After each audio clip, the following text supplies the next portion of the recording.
Eu vejo assim, em primeiro lugar, para você ter um partido político, as regras, elas são rígidas, né? São São rígidos. 27 estados, um Distrito Federal, mas sabe qual é o problema, Suano? O problema é que a capacidade de conseguir as assinaturas mínimas ainda está muito simples. E eu digo por quê. Olha só, quando você tem um partido, por que existe centrão? Vamos lá. Porque você tem um país que tem 30 partidos. Exatamente. Né? Se você tivesse pelo menos 6 partidos, 5, o ideal seria 4, 3, Sim. porque não existe mais do que 2 ou 3 vertentes políticas, aí você teria a verdadeira situação e a verdadeira oposição. Então, por que nós temos 40 ministérios hoje?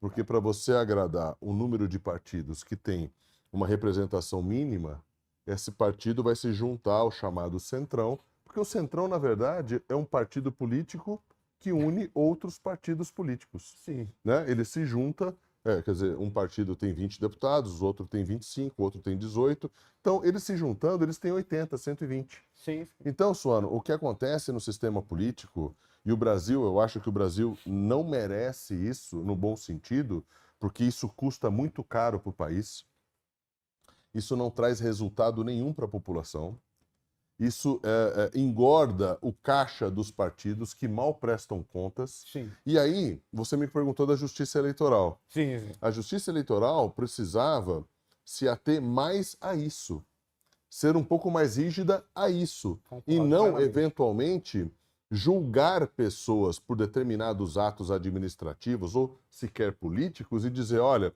você não vai mais disputar a eleição. Quer dizer, que o ápice da democracia é eu votar e alguém ser votado por mim. E eu acho que isso deveria ficar por último na justiça eleitoral, porque a vontade popular, ela é a soberana. O que tem que ser analisado primeiro? Tem que ser analisado primeiro. Escuta, por que você quer abrir um partido? Para ter fundo partidário? O que você vai trazer de bom para a nação? O que isso vai somar? Né? Num parlamento de 594 cadeiras, por que ter 30 partidos? Posso trazer um problema para ti? Pedindo desculpa caso eu seja constrangedor. Mas você é a favor do fundo partidário e fundo eleitoral? Vou jogar esse problema para a Dani também. Você é a favor disso? Não, eu não sou a favor disso, porque eu acho que não tem cabimento o político já utilizar do fundo público, que é o gabinete, que Sim. são os assessores, o seu próprio salário, as facilidades que todo político deve ter, até porque, eventualmente, Brasília é no centro do Brasil, né? Você tem que ter uma verba de gabinete, isso é normal. Sim. Mas imagine o seguinte, a verba de gabinete multiplicado por 48 meses. Multiplicado por 96 meses no caso do senador, que o mandato é de 8 É anos. isso aí. E ainda assim, você para disputar contra uma pessoa dessa que está usufruindo de toda a estrutura do governo, estrutura pública, ele ainda recebe um fundo partidário? Então fica quase praticamente, quer dizer, a classe política fez o fundo partidário para ela se permanecer Sim. como classe política, porque isso impede, dificulta a renovação dos quadros partidários. Quer dizer, você para sair para candidato a deputado hoje, deputado estadual, federal ou vereador, em qualquer lugar do Brasil, você disputa com aquele que está disputando a reeleição, que usufrui de tudo que você paga com seus impostos. Aí você tem que se rearrumar, né? Exato. E, obviamente, combater uma estrutura que é muito mais forte do que você. E com fundo partidário, que eu sou completamente contra, eu acho que não há necessidade de nada disso. Eu gostaria de ver uma campanha política com doação livre. Tinha que ter doações livres, porque cada um doa para quem quiser, o próprio nome já diz tudo, Sim. é doação, né? E, obviamente, fiscalizado. Agora, você pegar uma parte dos nossos tributos para falar para o político aqui, ó, você tem tanto para fazer campanha, eu acho que se você contar isso no primeiro mundo, vão achar que você está fazendo uma piada. Só fazer um comentário. Essa parte dos nossos tributos, que é transformada em fundo partidário ou em fundo eleitoral, retiraria toda a mendicância e resolveria o problema da Cracolândia aqui em São Paulo, por exemplo. Isso é um dos exemplos, né? Resolveria. Porque são bilhões. São 6 bilhões aproximadamente. Exato. Ou seja, isso é dinheiro suficiente para você pegar prédios e transformar em locais para Quantos receber. hospitais você faz em 10 Exato. anos com 60 bilhões? Exato. Quer dizer, quantas escolas você faz? Quantas casas... Aí você começa a E imaginar... eles nunca querem cortar daí, né? Pois é. Não, aí não pode. Nunca querem cortar. Eu sou contra, Marcelo, o fundo partidário. Eu acredito que os partidos eles precisam encontrar meios para se manter, né? Que seja concursos, que seja enfim, movimentando a sociedade, que seja cobrando em eventos, não sei. Mas que se virem para sobreviver, o partido em si.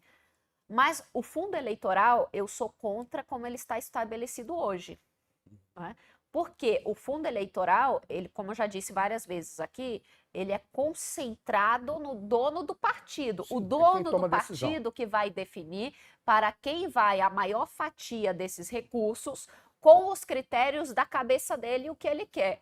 Isso mantém a estrutura como sem renovação, porque os recursos eles sempre serão, em grande parte, concentrados em poucos, às vezes até uma ou duas pessoas, não é que são privilegiadas, ao invés de você ter uma distribuição com critérios objetivos.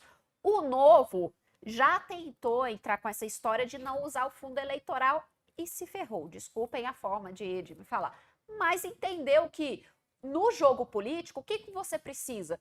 Você precisa ter aquele objetivo onde você quer chegar, tá? Onde você quer chegar? Você quer retirar o fundo eleitoral?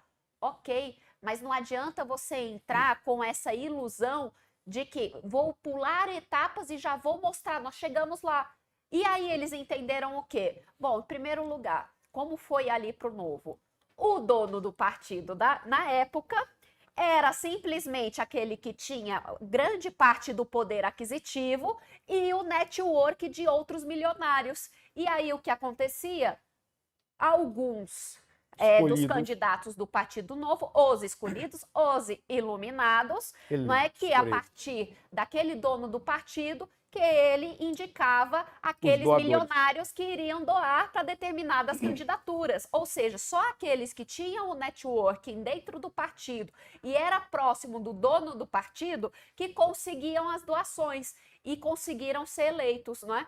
A partir deste networking. Ou seja, a questão não é o fundo eleitoral em si, porque nós vimos que já teve a questão desvirtuou dentro do próprio Partido Novo. E aqueles que são pobres, que acreditavam no Partido Novo, que achavam que era algo novo de verdade, não tinham dinheiro para comprar tinham sapatênis. dinheiro, eles estavam longe do dono do partido, sim, não tinha networking com os milionários para doar na campanha deles. Aí, no final, o que eles perceberam? Eu fui enganado. Né? Eu simplesmente fui enganado dentro dessa lógica do Partido Novo. Mas aí que entra a questão. O Novo aprendeu. E aí começaram agora a fazer toda uma reforma dentro da lógica do Novo de agir enquanto partido político. Eles entenderam, opa, nós sim defendemos a extinção do fundo eleitoral. No entanto, a forma como o sistema ele funciona hoje, nós precisamos de etapas, não é? Ou seja, dada a questão do fundo eleitoral tal qual ele existe hoje, como nós podemos mudar de verdade? Que é o estabelecimento de critérios transparentes e objetivos para a distribuição do fundo eleitoral para os candidatos entrarem nas eleições. A partir disso, você tendo critérios objetivos, critérios transparentes para a distribuição desses recursos, você já tem uma lógica diferente acontecendo, tá? Que é uma questão mais equitativa e transparente com a realização desses recursos. Sabe por quê? Porque os políticos eles não vão querer retirar esse recurso, mas nós precisamos pressionar para que esses recursos sejam utilizados com critérios objetivos, critérios transparentes e que permita o fluxo de novos candidatos, o fluxo de novas lideranças, das lideranças, uma oxigenação das lideranças. Essa é a grande questão.